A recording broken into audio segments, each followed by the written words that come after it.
Nous sommes donc de retour sur le plateau de TV Finance pour cette édition du 9 juin 2023. Merci beaucoup si vous nous rejoignez à l'instant et merci beaucoup pour votre fidélité. Désormais à 9h07, il est l'heure de retrouver sur le plateau de TV Finance Antoine Quesada qui va nous expliquer dans son chronoca quels pourraient être les mouvements de la journée sur l'indice phare parisien et quels sont les objectifs à avoir en tête. Bonjour Antoine. Bonjour Louis-Antoine. Bonjour, merci Antoine d'être avec nous ce matin. Vous êtes trader, formateur et coach chez AQTS.fr. Antoine, le CAC a ouvert dans le vert, dans le sillage de Wall Street.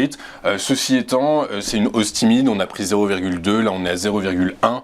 En gros, est-ce que le mouvement de latéralisation qui commence à être identifié à court terme va se poursuivre au cours des prochaines séances en l'attente de prochains catalyseurs qui sont l'inflation aux États-Unis mardi, mercredi décision de la Fed, jeudi BCE? Eh bien écoutez, ça m'a l'air très probable. D'ailleurs, ça fait une semaine que l'on navigue en latéral. Bon, voilà le graphique en hebdomadaire que vous connaissez bien. On voit bien que effectivement depuis la mi-avril, depuis les plus hauts historiques, on retrace en baisse. Donc légèrement, on a pris appui dans un premier temps sur une grande oblique haussière que j'avais tracée ici en très continu, qui avait été franchie à la baisse, mais dont on n'avait jamais clôturé dessous. Et la semaine donc en cours se situe au-dessus d'une autre oblique haussière qui est en pointillé noir ici. Donc ils font office de support globalement. Le point bas précédent, si on respectait la définition de la théorie de dos sur un graphique ici en hebdomadaire, serait les 6780... 6960. Je vous dis une bêtise. Le plus bas précédent, 6789, qui nous ramènerait à ce moment-là qui dessinerait une espèce de double sommet en fait, mais on n'en est pas là et j'ai des doutes sur le fait qu'on aille sur les 6800 en fait. Pour faire simple, 6800 qui marquerait le retournement de tendance, c'est-à-dire qu'on est toujours en tendance haussière. Le franchissement en de dessous, long terme. il faudrait casser les 6800 à la baisse, ce qui est loin d'être le cas. On en est loin effectivement. Dans cette jambe de hausse, enfin dans cette bougie haussière malgré tout, enfin haussière, non je m'exprime mal, elle est rouge, elle est rouge mais avec une longue mèche basse, on voit que sur des niveaux autour des 7095, 7100, on a rebondi à plusieurs reprises.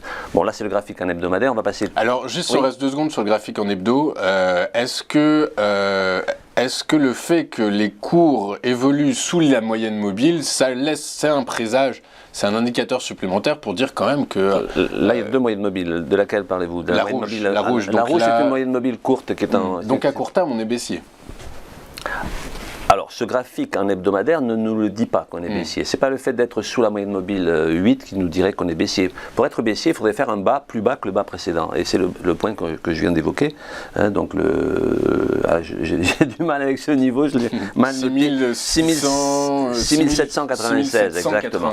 Donc, tant qu'on ne fait pas ce bas plus bas... 6800 en fait, en 6800, c'est pour ça qu'on dit plutôt 6800.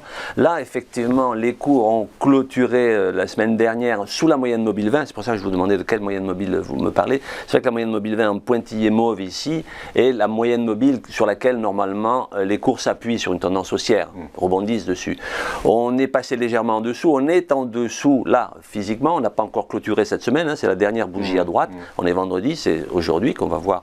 Mais malgré tout ça, ça ne valide pas un retournement dans cette unité de temps, c'est-à-dire sur du long terme. Sur du long terme, d'après moi, on est toujours haussier. Ok, passons, si on passe sur du court terme. Sur le journalier que l'on a ici, bon déjà la semaine... La moyenne mobile, les cours sont toujours sous la moyenne mobile, Antoine. Oui, mais sur du court terme, je dirais qu'on est sur une tendance baissière. Oui, mais en clair...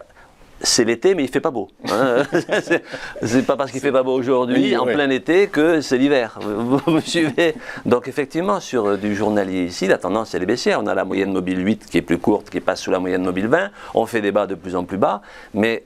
Là, on va travailler Fibonacci, ce fameux Fibonacci, dont on voit qu'il y a déjà une dizaine de jours, on avait rebondi sur les fameux 61,8%, les 7089 points, si je ne m'abuse, ici, en dessous. Ouais, les 7100. On avait rebondi. La semaine dernière, vous me demandiez quel est le potentiel de hausse à court terme. Je vous avais parlé de 38,2 de Fibonacci, je vous avais dit 7281 points.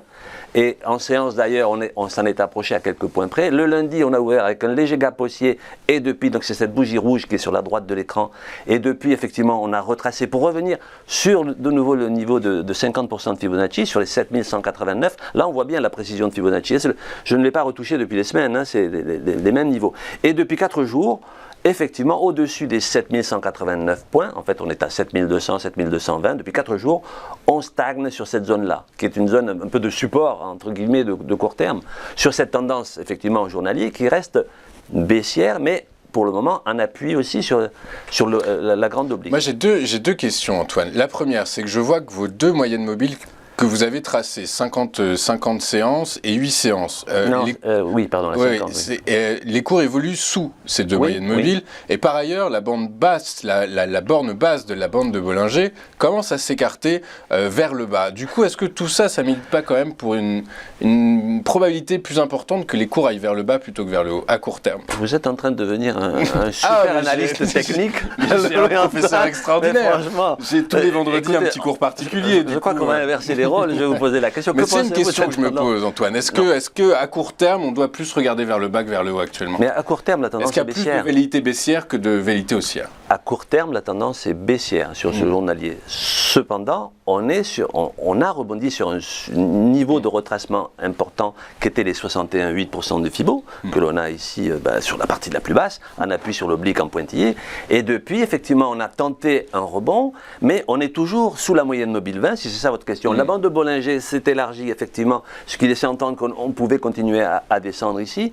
Mais le fait que l'on stagne sur 50% et que finalement le marché reste assez résilient, pourrait nous amener à penser qu'on pourrait, et je pense que c'est ce qui va se passer, on va encore certainement, et là j'utilise le verbe que vous aimez tant, vous savez pourquoi je ne l'aime pas généralement? Antoine. Parce qu'on a tendance à dire latéraliser quand on ne sait pas en fait, et c'est ça qui me gêne. Quand on ne sait pas si ça va... Il y a un doute dans un mouvement de latéralisation. Mais dans ces cas-là, moi je préfère dire je ne sais pas, vous voyez, plutôt que de dire on latéralise. Donc un mouvement de je ne sais pas, on va dire. Non, mais je pense que... Mais là, un mouvement d'indécision. En revanche, là, je pense qu'on va latéraliser au sens où graphiquement, on va latéraliser. Mais donc, ça veut dire que vous ne savez pas? Non, parce que là, je l'emploie, ce verbe. Et ça veut dire que latéraliser, ici, c'est rester entre, je pense, entre les 50% de Fibo, c'est-à-dire les 7189 et les 7281, qui sont les 30 le mouvement de latéralisation va se poursuivre autour des 7200, en gros. Absolument. C'est plus ou moins c'est ce que je pense, effectivement. Et donc, on va naviguer très probablement, à défaut de catalyseurs, mais vous les avez évoqués pour la semaine prochaine. Parce que la semaine prochaine, il n'y a plus rien. Voilà, donc je pense qu'on risque de rester, on va certainement rester entre les 7002 et les 7280 et 7003 grosso modo. Et le gros niveau à court terme à franchir pour s'extraire par le haut, je dirais, ce serait les 7294 points en clôture, c'est-à-dire la partie haute de la grande bougie rouge qui est à droite de l'écran, c'est-à-dire le plus haut qui a été fait lundi dernier. Et si on venait à clôturer au-dessus, malgré que l'on viendrait heurter la moyenne mobile 20 qui est ici, je pense que ça laisserait la possibilité au marché d'aller vers de nouveaux plus hauts. Mais pour le moment, j'opte davantage pour une stagnation latérale. Comme oui, les marchés financiers sont dans l'expectative, dans l'attente. De toute façon, quoi qu'il arrive, des données sur l'inflation et des résultats des publications des stratégies des politiques monétaires de la Réserve fédérale et de la BCE la semaine prochaine. Merci Antoine. Voilà qui est bien dit. Merci Antoine d'avoir été avec nous ce matin. Vous êtes trader, formateur et coach chez AQTS.fr. On marque une toute petite page de publicité. Juste après, on se retrouve avec Slimane Imora et ses Market Movers. À tout de suite sur TV Finance.